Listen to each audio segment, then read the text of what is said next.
Hi all, welcome to the Eureka Conservative on another cold Melbourne Tuesday night. It's been an interesting week this week. Obviously, there's been a lot happening both here in Australia and more importantly, probably overseas with the assassination of Charlie Kirk. But sorry, guys, I just want to double check, as I always do, my sound and mic, all that sort of thing. If I can. Oh, that's not going to work. I mean, I'll just. Yep. There we go. So it's all working, which is great. Sorry,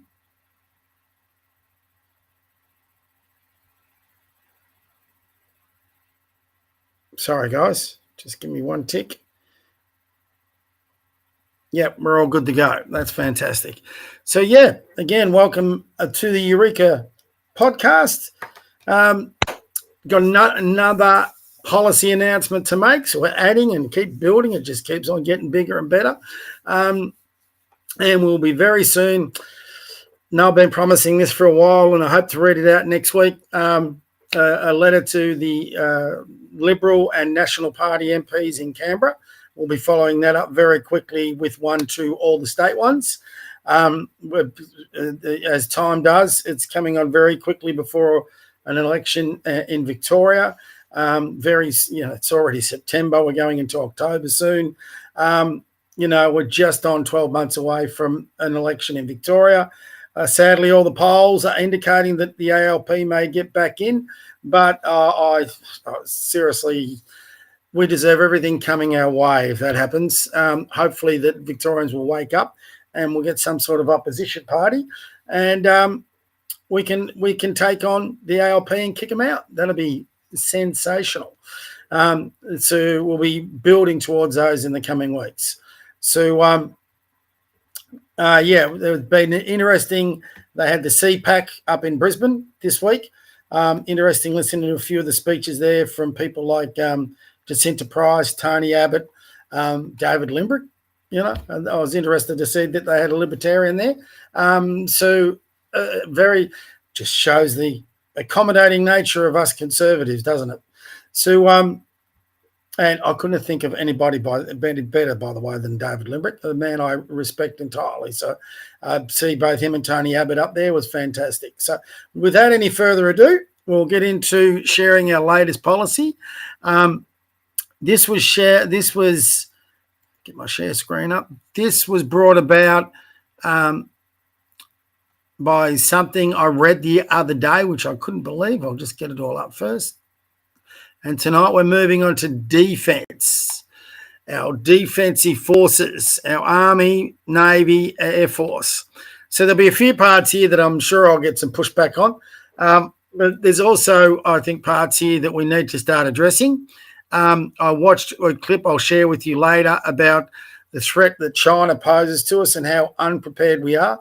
I watched a program the other day on 7 Spotlight, which again showed how unprepared we are. And I read somewhere on the net, and I couldn't believe it, I had to confirm it, that Australia spends more on its military than Israel does. Now, if you've been watching, obviously, Israel and what they've been capable of in taking out Iran's nuclear thing and or setting up the Yanks to do it, and how they've been fighting on several different fronts.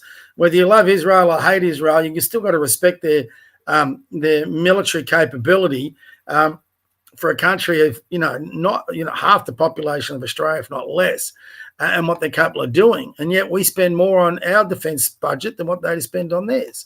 So that inspired this a little bit. So anyway, as I said, you can have a nationalist platform. Here we go again. You can't have, that should read, you can't have a nationalist platform if you can't defend your nation.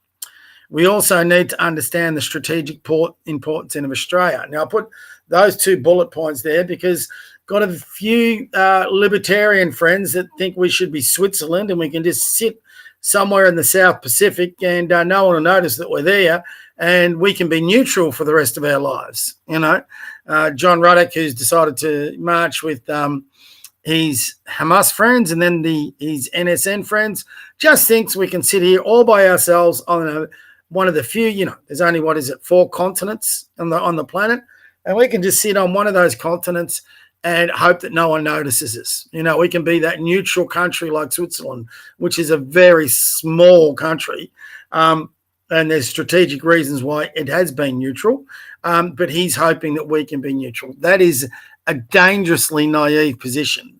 Australia is in a very, in regards to sea lanes, in regards to our resources, in regards to our access to the South Pole, for example, in regards to us being a base for further military endeavours. Australia is a very much an important strategic location on the globe.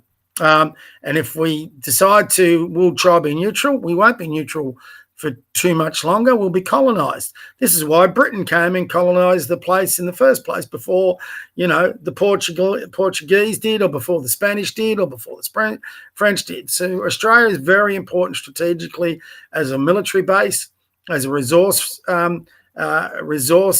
avenue, for shipping lanes, a whole bunch of things. So, we can't be that naive.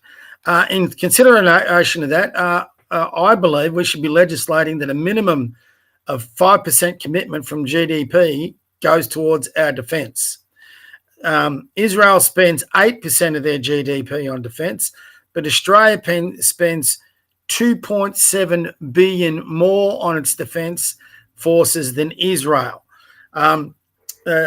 So our defence spending per GDP is 2.5%, roughly around that. So we can afford to spend a hell of a lot more, and we're already spending on that small basis of GDP 2.7 billion per year more than Israel does, which I found bizarre. Where the hell is all our money going to? That leads to the next point, an urgent review of the efficiency and value for money that we obtain from our defence spending. What are we spending that money on? We need to actually look at the Israeli Defence Forces, their budget, and how they spend their money. And a lot of this policy is actually based a lot on what Israel do, because I think we're getting to a point we have enough threats in our area that we need to have a proper defence force that can defend this country, which is one thing I give credit to my libertarian colleagues again. Even though they expect us to be neutral, they do make the argument we have to have a strong enough defence force to be able to protect our continent. So I 100% agree with that. I don't see you can have that with less than 5% of GDP. Another point I think we need to be doing is to urgently establish a nuclear defence capability. One thing that is a deterrent for people to attack Israel is they have nuclear capability. So we need to, I'll come to this in a minute, if third world countries can develop nuclear capabilities, then certainly we can here in Australia. And it's something we need to have available, which is the next point, through all arms of our defence forces. That's the Air Force, the Army, the Navy. We have to be nuclear capable. So I do not see the point of having nuclear submarines if they're not carrying nuclear missiles. So if we have half a dozen nuke subs, which great, spend the money, get them over here, and they can, travel forever, these AUKUS subs that we're going to be getting. I actually am not opposed to that. I just think they wish they'd hurry it up. If we can get our hands on them, fantastic, the Virginia-class subs, but they've got to be nuclear armed as well. It's just ridiculous that we're going to have nuclear-powered subs without nuclear arms. We definitely need it for our Air Force and to be armed on planes. And also, as they have in just about every advanced country, we need the capability of land-based nuclear missiles and also mobile-based on land nuclear missiles. So exactly what they've got in America, Russia, China, England, France, all over the place. Australia needs to jump into a first world scenario when it comes to military defence. As per Israel and what we used to do, we need to introduce a national service program where military service will be compulsory for 32 months, as it is in Israel, after citizens complete their secondary education. Now, that's the one I'm expecting pushback on, because we've never really had that, and I've never been convinced of it before. But allow me to expand on that, is if you've got national service, that is a great way through military service to promote nationalistic fervour. You know, people who serve in the military, serve in our police forces, serve their communities, they naturally become more patriotic about the country they've fought for. Maybe, sadly, hopefully it doesn't happen to many of them, where they fight and die in certain battlefields with. So you see that sort of nationalism and patriotism be grown upon from people who've served in our military forces. That is something we need in our communities now more than ever before. Now, I'm not sure of the national service program they have in Israel, whether that is full-time or part-time, but basically the one I'm proposing would take over the Army Reserves so people can still complete their studies, do their things, but they would be expanding upon that with their military service. And in Israel, for men, it's 32 months. For women, it's 2 years. Don't know why there's a difference. But I would just adopt that 32 months. So we've always got the numbers we need, that if we do need to defend our nation, we're in a position to do so. Now, the other part is that would be compulsory for citizens. But if we get people over here who their loyalties are more towards, say, well, I don't know, let's guess Palestine, and they refuse to engage in that military service, we then have the reason to send them back where they came from.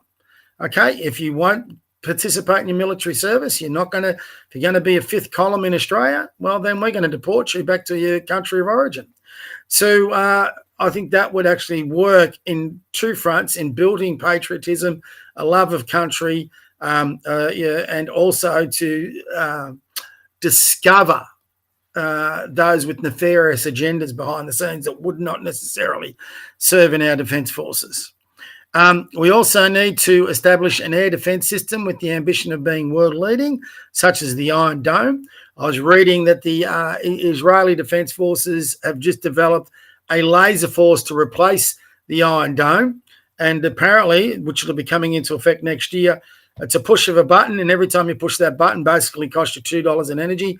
Thanks to Chris Bowen, that'll probably cost us a lot more over here.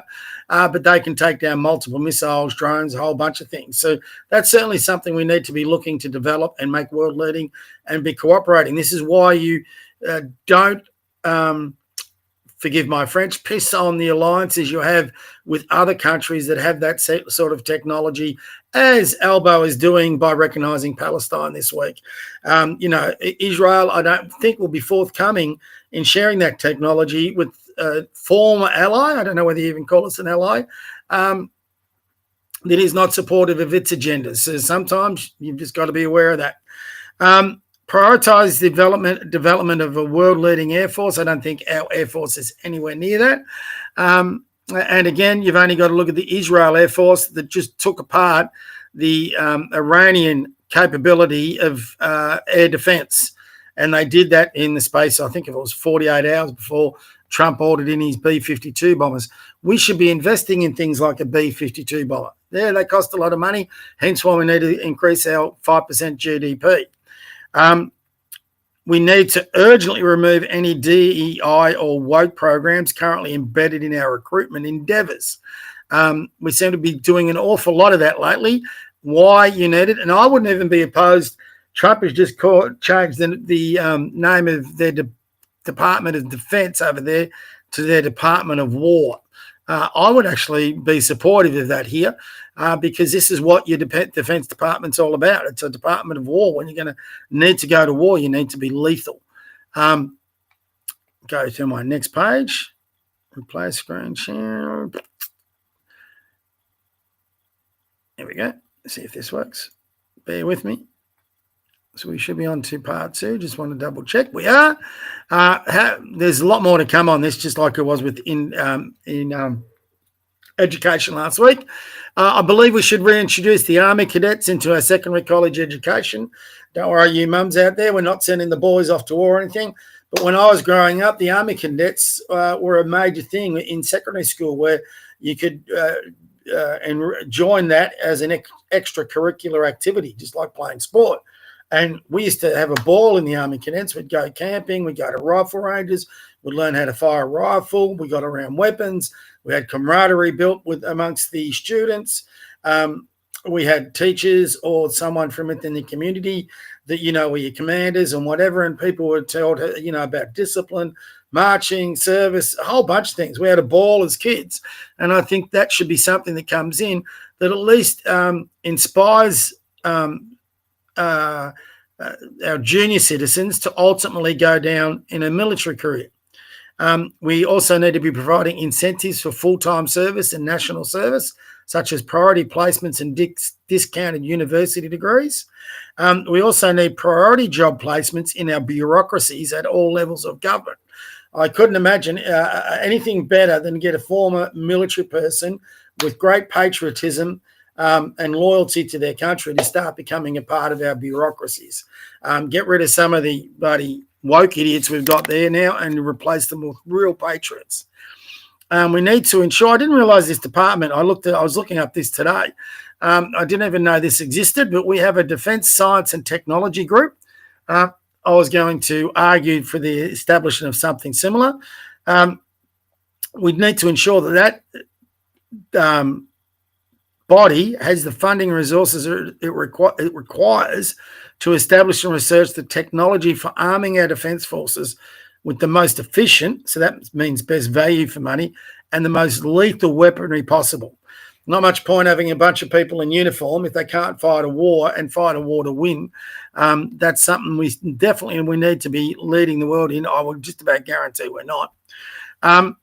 We need to provide the incentive for Australian-based companies to develop world-leading technology for our own weaponry while providing employment for Australians at the same time. Now, we can't do that if we don't have an energy grid that is capable of supporting that sort of industry, because AI is going to be huge in military endeavours moving forward. And the only thing that's going to power a proper AI industry is a nuclear industry. So we should be doing those both at the same time. And by just having a nuclear industry, we develop our nuclear capabilities because we'll have the people with the scientific background knowledge, tech knowledge to be able to develop such a defence capability.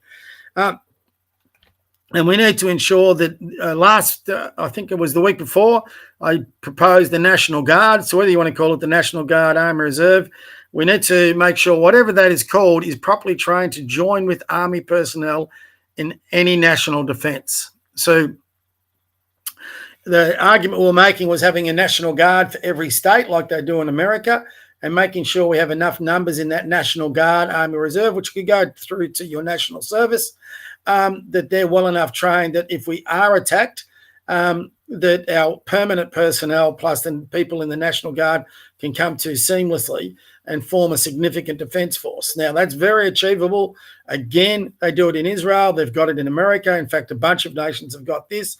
I'm not too sure our Army Reserve is up to scratch, but we need to get it bigger, and we need to find people and give them reasons to want to defend this nation. That is a very big key, and that's what a lot of our platform is all about, reintroducing patriotism and nationalism to make people proud to be Australian once more. And, if they're proud to be of their country, they're going to defend it. So like I said, there's more to come. So that is our policy announcement for this week. So I'll just quickly get rid of that screen. I just want to replace that with wrong one, conservative.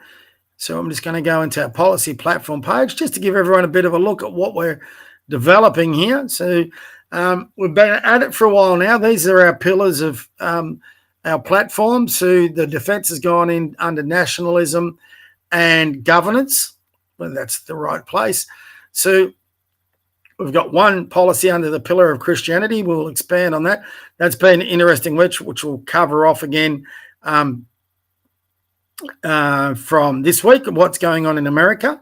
The pillar of nationalism, that's starting to grow nicely. So we have a number of policies there. The pillar of governance policy, again, growing nicely, growing very nicely. Pillar of justice as well. We've started to be put more in there. We've got one on the economy. We're going to have to go into that, and hope and innovation. So our policy platform is really starting to grow. Now, we do understand some people raise this. just get rid of this screen. Some people raise this with me is, you've got too much at once. Well, that's the whole point, it's like, sorry, just get that a bit better. It's like in when you're bartering, you put out more than what you're wanting, and then whatever you get, you're going to be happy with. Now, if we put this policy platform out and we get everything, well, party time. But if we get, a third of what we're asking for, a tenth of what we're asking for, if we can get one thing off there into some sort of policy platform, then that's an improvement on what we're currently doing. So I would rather hit these politicians with a whole Conservative Party platform, potentially, and give a lot of food for thought to our politicians, especially on the centre-right side, especially the Conservatives within the centre-right side. And then hopefully we can get some real positive changes through policy into our political system, whoever adopts it. So we'll be definitely putting some of this stuff out there to a number. It won't be just the LNP. It'll be One Nation, even the Libertarians, anyone on the centre-right, where we can get some embrace of conservative policy. And it'll certainly create some discussion. So hopefully gets a lot more discussion, just even on the podcast. So if you've got any feedback, feel free to send me through. Speaking of which, I haven't put that up yet. A chat, so I wouldn't know if I've got any chat going on. I'll get that up here on the side. New chat so far. I'll double check my YouTube. Yep, no chat there. So anyone who's got chat, I would love to see it. I did get this out late. I've been having some real big business initiatives going on for my business. So this week was a bit of a rush to get this up. We have been asking an awful lot of people to come on board. We've had a few nibbles. People say, yeah, they'll come on when they can. They're just a bit busy. So hopefully we get people who do want to come on in the coming weeks, but we'll just battle away with just me and my boy JJ. He's a bit quiet tonight because he cost me bloody $300 at the vet today to get his. I had to get his paw fixed. He's been gnawing away at it. He's got some sort of, I don't know, virus or something, not a virus. I forget what he called it, the vet. But they don't miss you. It's like the dentist or the doctor. You go in there with the vet and they hit you, and we had to get him a whole bunch of meds, and he's got his leg bandaged up. I think they make him a bit tired because he's been snoozing away most of the day. So that's me and him on our meds. And so he's just sitting here for change, quietly asleep at my feet, which is unusual when I'm talking. Trust me. So it's been, like I said, it's been an interesting week, a tragic week in many ways, if you follow the American politics, as I do. And obviously with the Charlie Kirk assassination, I think we've been talking about that for a bit. And if any of you follow me, you would have been seeing I'm now doing my daily Bible verses. It's sort of my tribute to Charlie Kirk, but also learning from his example, him being very much a Christian like I am, him being very much a conservative like I am, but the way he gets out and got on the front foot and preached his Christianity, argued for it. So, I'm probably not that type, but there's no harm on getting on to X and simply sharing a Bible verse once a day. So if I can do it, and you believe in that stuff, you should do it as well. So it was very interesting. So I'm sharing my Christianity each day now. To watch people like Marco Rubio, Donald Trump, JD Vance, all those one after the other get up onto that stage and share theirs for Charlie Kirk's memorial. It was really interesting. It was probably, I watched a bit of it on replay. It was probably a bit too evangelistic for me, for my liking. The speeches were great. The music and all that was sort of great, but I come from a family where my mum used to take us to church, and she used to sing her lungs out every church service. And God bless my mum, but her tone wasn't great. Sorry, Mum. But, it sort of put me off singing in church and hymns and all that sort of thing. So I like the more the traditional hymns and stuff from raised a Catholic. Naturally, I like the more traditional hymns and things that you hear whether it's from the Anglican Church or the Catholic Church. It just resonates a bit more with me than the evangelistic sort of stuff. So each to their own. It's just not, I've got no problem with anybody getting into that. I think any way you can spread Christianity is great, but that's not my sort of style. But if that helps bring people to Christ, brilliant. It's just not something I sort of buy into. It was interesting, though. It was interesting that there's a revival going on in America with Christianity because of the assassination of Kirk and what he stood for. And that can only be healthy. And we need, Australia's not quite like America in that way, but we certainly need to turn back, I think, to Christ and Christianity again. Australia used to be a strong Catholic and Anglican Christian country back in the 60s, and then we lost our way in the 70s, and we've probably never gone quite back to it. We need some sort of, whether you call it a revival or return or whatever you want to call it, we need that certainly, I think, in Australia. And hopefully that's, we follow the trends in America, and hopefully we can follow that trend in Australia. And hopefully that'll give our politicians over here a bit of courage to follow up. Speaking of politicians, Albo spoke at the UN today. What an embarrassment that guy is. I mean, oh my God. The whole world now knows that we've got a dickhead for a prime minister. Because, I mean, seriously, when you listen to that guy give a speech, I mean, that's first word that comes in my head, what a dickhead, for words, what a dickhead. And, I've come across a few of them. A lot of people say, I'm one. But he can't even, I don't know whether he's got a lisp or whatever it is, but he can't even say some words properly, environment. He always says environment. He misses, it's just annoying. It's annoying when you compare the speakers, for example, the leaders that you have in America and the way they speak, the way Marco Rubio spoke, the way J.D. Vance spoke, the way Jack, I can't pronounce his name, probably Jack, whatever it is, the way he spoke. One speaker after another, just orators. Trump's not an orator, but he's funny. He's hilarious. And he makes you smile even when you're not expecting a smile. But I think he's a legend. I know a lot out there probably won't, but I don't care. He makes my day sometimes with just some of the funny stuff he comes out with. But he's not a great orator, I'll give you that. And even at times, some of his speeches can put me to tears or have me rolling my eyes. That was all pretty decent. So we've had that interesting week. And then we've had all the conspiracy theories coming out about Charlie Kirk's death. If you got onto X, there'd be a different theory a week. There was an image this week put up, and they had these 20 magic bullets from, diagrammed where they came from and the trajectory and all that, and all aimed at Charlie Kirk. It was just a photograph of Charlie Kirk with all these, these arrows and sources where they come from, and they're all pointing at Charlie Kirk. And I thought, yeah, that's pretty appropriate. I don't know what people think of Candace Owens and the likes of Alex Jones and Tucker Carlson.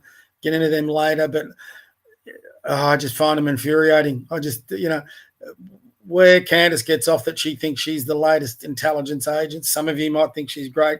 I think she's a bit of a lunatic, to be honest. She's lost the way. Hopefully she finds it back for her sake, but yeah, she's out there, that one. And Tucker Carlson, Alex Jones, all those guys, the woke right, they're not far behind them. So, it's a bit of a hard world to live in. You're trying to track where you sit with a lot of this, and you've got to be careful you don't go obviously too far to the left, but also there's a bit of the too far to the right too. It can be equally as bad. So I know they say, the sensible centre.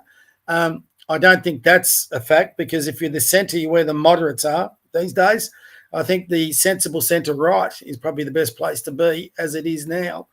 And dare say, if you're a Christian like me, you can be called far right, like they're trying to label Charlie Kirk. And I don't know how many of you have taken to his content, but the fact that the radical left could be, one, celebrating anyone's death, but some of the slurs they put against Charlie Kirk, he's a Nazi, he's a bigot, he's hateful. I mean, what man are they looking at? I mean, I've consumed all his content for probably since 2016. And he is an amazingly, I should say he was an amazingly intelligent man. He was an encyclopedic man, a person who could remember a quote, a Bible text, a political policy, anything. It was incredible the way it would just encyclopedic his memory. And he could just quote things all the time. I just always wonder how he did it. Maybe it's because he went to these university campuses and just got onto the debates. And he struck me as one of the most intelligent people you could ever come across. And his morals were fantastic. And if you listen to him fully in context, he's just not the man that the left are describing. They call him a racist. Watch his debates. A lot of times he's debating with African Americans, Asians, Mexicans, whatever. And a lot of times they just love him, and the stuff he says is not racist, and especially when you put it into context. And the same thing, if you ever see him debating with someone who's trans or gay or anything like that, he's not a bigot. He has his position. There's nothing wrong with having your position and then defending it. Just like if you're gay, trans, black, whatever, you can have your position and defend it. That doesn't make you a racist or a bigot. But some of the stuff where they're talking about how Kirk is guilty of inspiring hate and all this sort of nonsense, just garbage. The whole thing is just garbage. So it just shows you how far the radical left have gone left, that no matter how sensibly you put it, they're going to label you as a Nazi, as a fascist, as hate-filled, and they will then consider, they'll cheer if you get killed for doing it. So we on the right have got to keep speaking out. That's one of the things that's got to come out of it. And, yeah, we've got to have some courage on speaking out. If more of us speak out, it makes it very much harder for the left to target any one of us. So one of the parts I put on to the podcast. So anyway, the other one who came out this week to make a fool of himself was that idiot Chris Bowen. And in fact, the other day they had Chris Bowen, Albo, Chalmers, and Matt Keane. I know he used to be in the Liberal Party, or he still is, but realistically, he's like Malcolm Turnbull, probably worse. He's as ALP as you can get. So they had all four of them making their announcements about their targets by 2050 and, all the ridiculous nonsense and basically how they're going to bankrupt the country. So they had Bowen out today, and he's talking about apparently that I just was listening to it on Sky News then that, we're going to replace coal power by renewables in the next 12 months, in the next year. That's just impossible. There's no way that could happen, even if you wanted it to happen. So I doubt that's going to be happening anytime soon. But just to give you an example of the morons we've got in charge of our country at the moment. My goodness me, we've got to get inside our political system, and this is where, for example, we've got these marches coming up. God bless everyone who marches. But unless we identify people who can go to government that are better than these guys, and I'm not convinced of any of the speakers that I've seen that are going to go to government and change things. It's not like in the States. It's not like it is in England. We've got to get some people who can lead a movement, who have got the, like Charlie Kirk, who've got the nous, the smarts to bring about change by the people they recruit into a political movement. And Charlie Kirk didn't necessarily, I don't even recall Charlie Kirk having a march. He went down and he brought people in, whether it was at a college campus, whether it was in a big hall, whether it was in his TP USA conferences, and they spoke policy. They actually engaged in debate, intellectual, smart debate. One thing I've noticed when you go to these marches, everyone walks out, they wave their flags, and then they get up the front. And what you get is a lot of, God bless them for getting up there, but there's not a lot of IQ being displayed on some of these stages. I'll be blunt. There's a few good speakers, but they're few and far between. And I don't think there's anyone who's got the solutions on two ways. How do we get rid of the ALP, and how do we bring in something better? And it's something I'm trying to do with this policy platform. I've got to fix up all my grammar and spelling things. All my spell checks are good. It's just the grammar. I've got this. Some of you may have used it, Grammarly, before. So it picks the problem with Grammarly. It picks up all the spelling errors. It doesn't pick up all the grammar errors. Maybe when you do these subscriptions, you can get the free version or you can get the paid version. The paid version might do it, but I'm not going to. I've got enough subscriptions. I just couldn't be bothered getting another one. These days, they just kill you with subscriptions, whether it's for computer software, which you used to be able to buy, or whether it's for entertainment through the TV. Everything's just a subscription now. So I tried to calculate my budget for it the other day. It's between $300 and $500 a month on subscriptions, which I need for my business mainly, but also do this sort of stuff. So even on this, I'm using Restream, and it is the free version, which is, I've got to say, pretty good. But if I wanted to get their logo off my publications, I'm going to have to be spending $35 a month. So I've got bugger it. We'll just have your logo. I don't need to worry too much about that. So I get the rest of what I want. So anyway, I'm babbling on here a little bit. So that's enough for this week. Time to get up our highlights from the week. So bear with me as I share our screen yet again. Here we go. Get our Twitter screen. I think I was about to show our shitter screen, which wouldn't have been nice. Just bear with me. Come on. Oh, where am I? Twitter. I'm in the right spot. Am I got that up? Yes, I do. Bear with me, everyone. Why isn't that? This is great. Here we go. Bookmarks and the Eureka Conservative. So as usual, I just go through my things. Andrew Hasty, don't know whether you've seen this one. I love the fact he brought in the old sports car. It took me back to the day. I'm not that old that I used to drive these cars, but I did go, was a passenger in a number with my brother's mates and my brothers, their mates, and my dad. So, yeah, I totally support what he's trying to do about bringing manufacturing back. But to bring manufacturing back, basically, he's saying we've got to get scrap net zero. Couldn't agree with that anymore. Here's something always worth listening to. So let's go from a former Prime Minister. For the past 2 years, we have had declining GDP per person.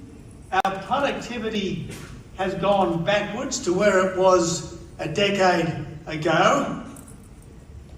Our government wants to close down the great productive industries that have made us rich, whether it's the coal industry, the gas industry, the salmon industry, the logging industry, and I will get on to the energy train wreck later. Our society is fragmenting. We have 3 flags, not one. Some 80 Labor Green councils are refusing to hold citizenship ceremonies on Australia Day. We have too many migrants. Too many of them are living in Hotel Australia. They aren't joining Team Australia, and yet you can hardly blame them when we have a left establishment which is embarrassed about our Anglo-Celtic core culture and does not like our Judeo-Christian fundamental ethos. Even though it's these things that have made us great. Very sad what happened to Tony Abbott. One of the best Prime Minister we never really had. I think he would have come into his own had he been able to survive that Turnbull plot. Sadly, he wasn't able to, and things have never been the same since. So a bit of a pity we lost it. What I do like about that video is the way his message, he's a great communicator in that he keeps the message simple and straightforward enough for everyone to understand. He's a very smart man, Tony Abbott, but the media used to pile on him because he had the 3-word slogans. Those 3-word slogans were brilliant because he could communicate to everybody across the society, whether you were into politics or not. You understood exactly what he said. It was a brilliant strategy. I do not know why the LNP do not go back to it. In fact, I'd love to see them I would love to see Tony Abbott back in Parliament. Now, whether he'd be back as leader, find him a safe seat, get him elected again, get him back into Parliament, and give him a ministry, or even make him a leader or a deputy leader again. We need more people like Tony Abbott back in our Parliament. So there's our former Prime Minister, and he's the guy I would like. Remind myself that we used to make cars in this country. Check this car out. It's a beautiful piece of craftsmanship. It's horsepower, it's heritage, it's grit, and it's an Aussie car made by Aussie workers for the Australian people.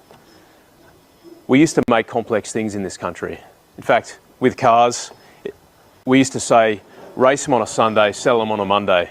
And it wasn't just a slogan, it was a way of life. Competition drove innovation in our car industry.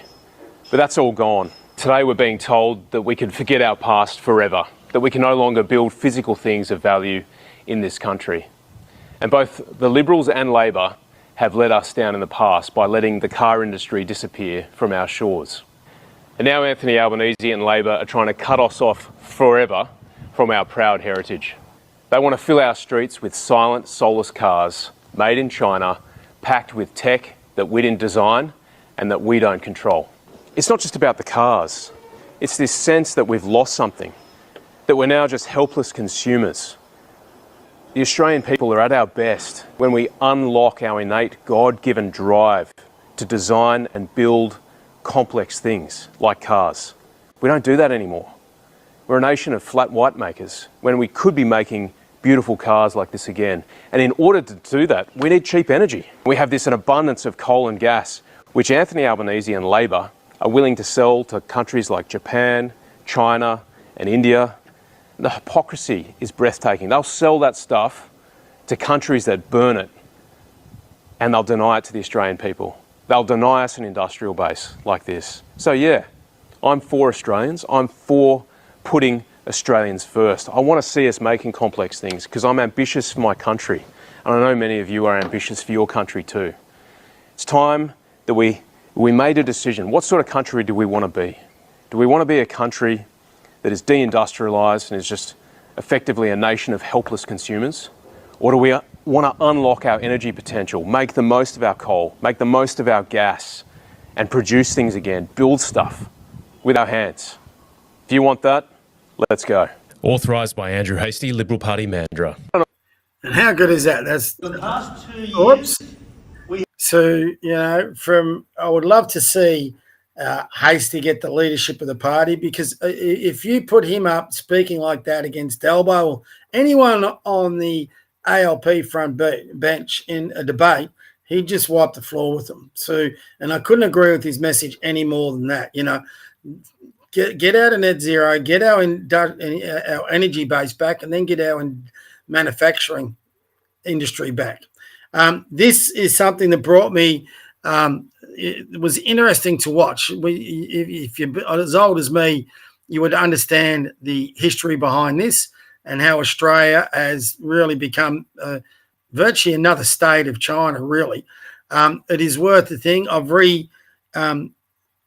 posted this on my feed, so get onto my feed and have a look, and you'll be able to watch that in entirety. It goes 17 minutes. I'm not going to play it now. My French there. What an idiot this guy is. Again, some people might push back on this, but fancy recognising a terrorist organisation as a state, and he's doing this for favour from his own people within his party, but also people within his party's electorates. He's trying to play both sides of the fence while claiming, he's a friend of Israel, but he needs to recognise a Palestinian state. Whatever he recognises has no relevance to what happens in the Middle East anyway. Australia recognising a Palestinian state won't make a Palestinian state happen. And that's to be blunt, I don't think a Palestinian state's ever going to be a reality while you have Israel. And Israel's always going to be there. So it's just a stupid sort of solution. And fancy recognising them as a state before they've released the hostages.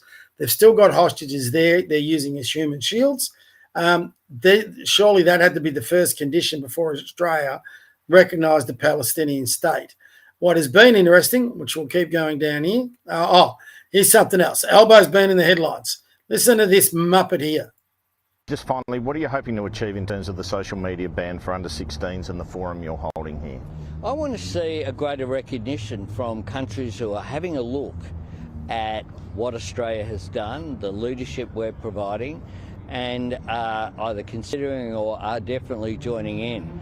So people such as the Greek leader Mitsotakis will be there, the European Union Ursula von der Leyen will be there as well. This will be an important event where Australia is showing leadership, but this isn't an issue that's confined to Australia. Parents around the world are concerned about the impact that social media is having on their young ones, and no parent should face the loss of a young child that unfortunately has happened not just in Australia, but has happened in other jurisdictions as well.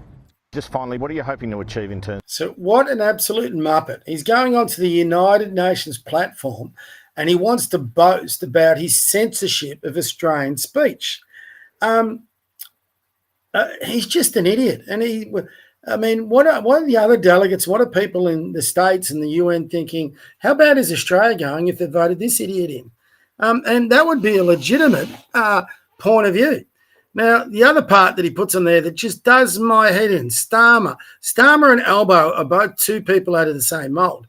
Starmer the other day, and as Albo's hinted to it then, is talking about justifying the under-16 ban because of youth suicide.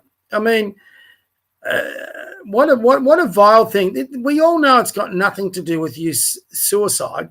This has got everything to do with ultimately trying to control the narrative because he's going to stealthily bring in digital ID for all of us by having the youth ban.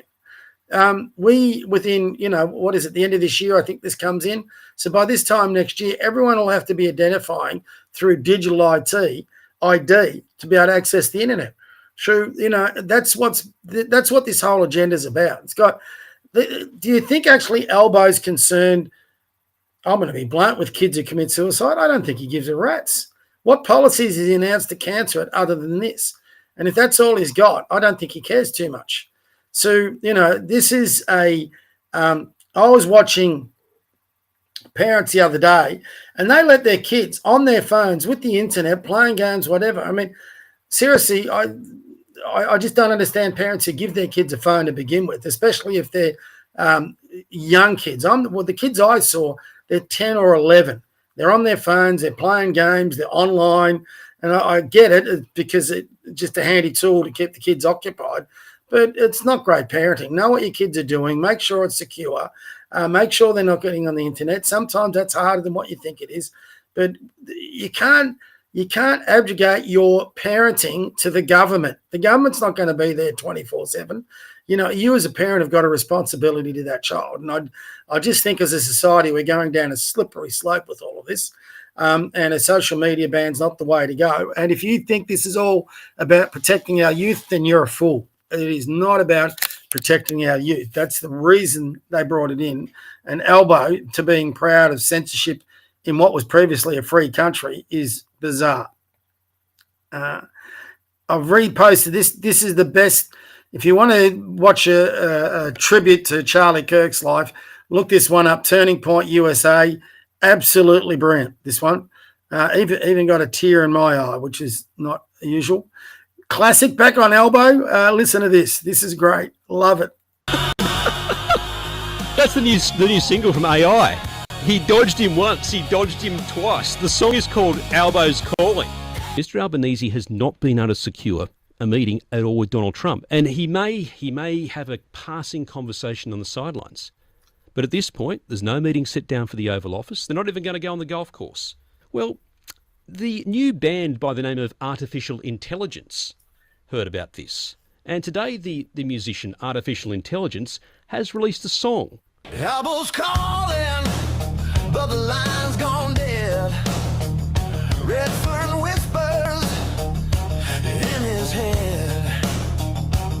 Here of the South, the rabbit holes run, but Donald's the sun. G7's a ghost, a dance not done. 2 leaders, but only one on the run. He dodged him once, he dodged him twice. Tariff rise like a roll of dice.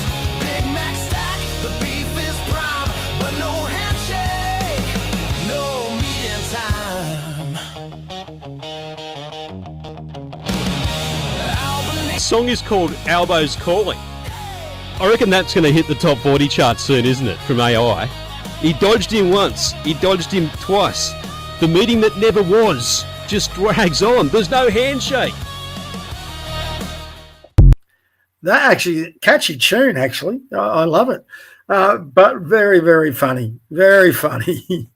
He dodged him once, he's dodged him twice. Talking of funny, funny and sad at the same time. I feel sorry for the poor old Poms, they're copping a battering. But Starmer decided he was going to be, like Elbow and recognise Palestine. And now Palestine's come back. And now that they're a state, they're going to seek $2 trillion in reparations from the UK. So for those who don't know, after World War I, pretty much the UK governed the Israel-Palestine area between 1917 and 1948. And, after the UN dedicated that as Israel for the Jewish nation, people, the Palestinians now have beef with the UK. And because they're a state, they can actually seek reparations from them. So Starmer thought he was being smart by appealing to all like he's doing over in the UK, what Elbow's doing here. He's appealing to all these electorates that have a high dose of Palestinian supporters, and it's just backfired. They could get sued for $2 trillion. So I hope the Poms have some very, very good lawyers ready to defend them. So talking of leadership, talking of Trump, I love this. Donald Trump has officially designated Antifa as a terrorist organisation. When are we going to get a leader that will do that here? Antifa, BLM, all those ones go there. And last one, second. Speaking of Antifa, let's go to this guy. This guy's a guy called Parker. He gets notorious. I don't know whether those who've been on there, they see these big, I don't even know exactly what they are, but they have this one person in the middle and they've got all these students. Oh, God, excuse me. I've got the hiccup really badly. They've got all these students that circle them with red flags and they run in debate.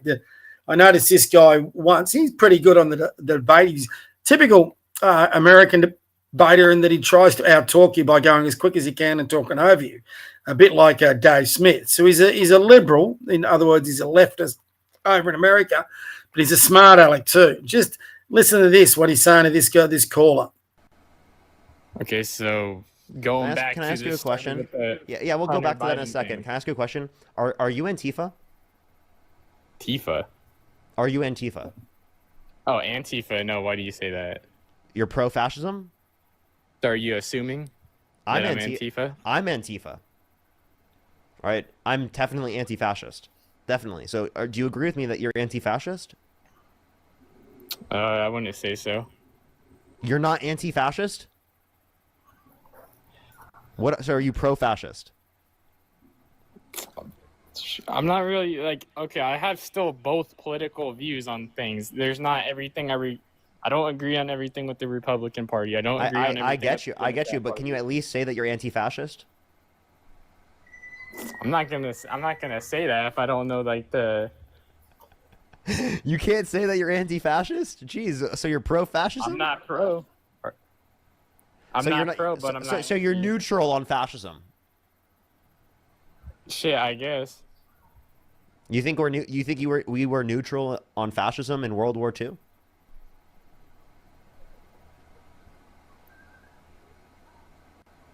Okay. Hold. I want to go back to the felon thing. Wait, I have a question. Like do you think that America was neutral on fascism in World War II? Probably not. So we were Antifa. So the U.S. was Antifa against the Nazis? Okay. So then, why wouldn't you want to be Antifa? Hello. I would love to wipe that smart-ass grin off his face. It's a pity this caller And this is one of the problems I had with some of these podcasts is I don't know whether they go through their callers and they pick the worst caller on. But this would have been such an easy debate to hit out of the park. To compare Antifa, they're not anti-fascist at all. In fact, Antifa are the biggest fascist group going around. Fascism is a group that tries to depress the speech of others that oppose their points of view. That's Antifa. It's in a nutshell. It's, they're the classic fascist group, but they call themselves anti-fascists. So, and then at worst, they try to compare themselves to our past generations who fought in World War II, who fought against the Italians and the Germans who were fascists. If you know it or the background pretty well, you could have hit him out of the park with that debate. But this guy obviously had no idea about the historical aspects of World War II and what they fought against and what constitutes fascist or not. But he's just a smart aleck university student or just pre-university students, and he's got that stupid grin on his face. If he was up against, for example, Charlie Kirk, he'd get annihilated. But anyway, last one for the night. Again, might get pushed back. I used to be a fan of this guy, Tucker Carlson. No longer a fan. Haven't been a fan now since the start of the year. He's gone down a dark hole in my book. If you didn't hear his comments about where a lot of people are taking it that this was a subtle hint that the Jews killed Charlie Kirk. He compared it to Christ as killing and all that sort of thing. Make up your own minds for that what you will. What I do want to share with you is just this at the end. He does it all the time now. I find it bizarre. It doesn't work that way. Everything doesn't work that way. That'll fix the problem. Great idea. And I could just hear, what do we do about this guy telling the truth about us? We must make him stop talking. And there's always one guy with the bright idea, and I could just hear him say, I've got an idea. Why don't we just kill him? That'll shut him up. That'll fix the problem.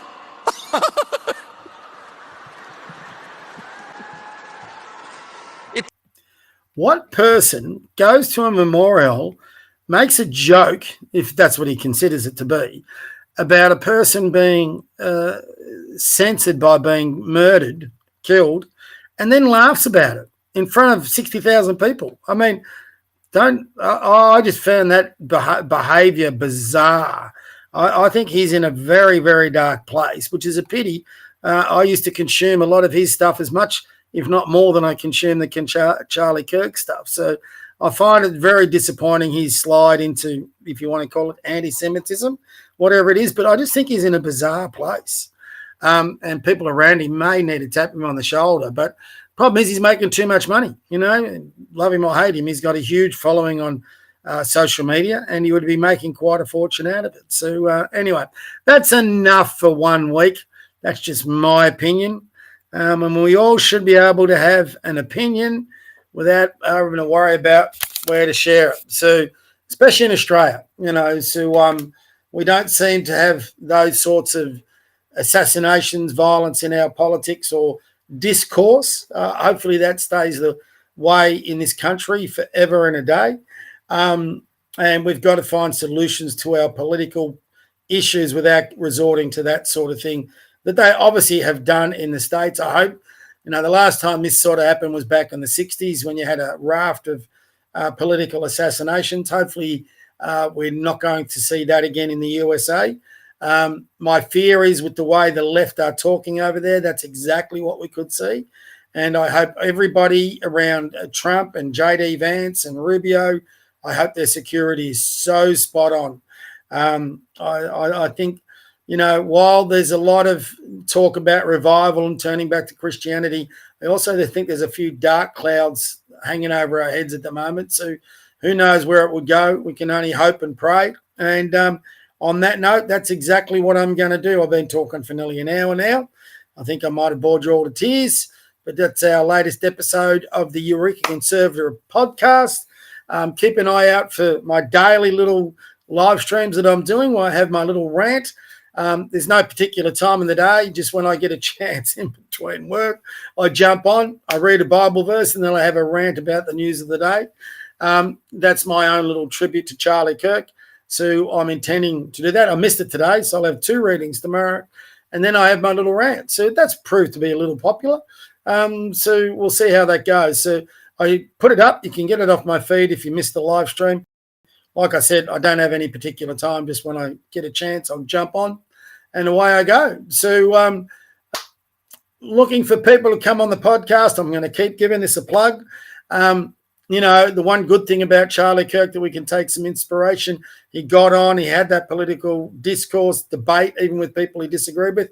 I'd happily do that. A lot of people don't seem to want to do that. I've approached a lot, and if it's not an outright no, you can just sense it's a reluctance to come on.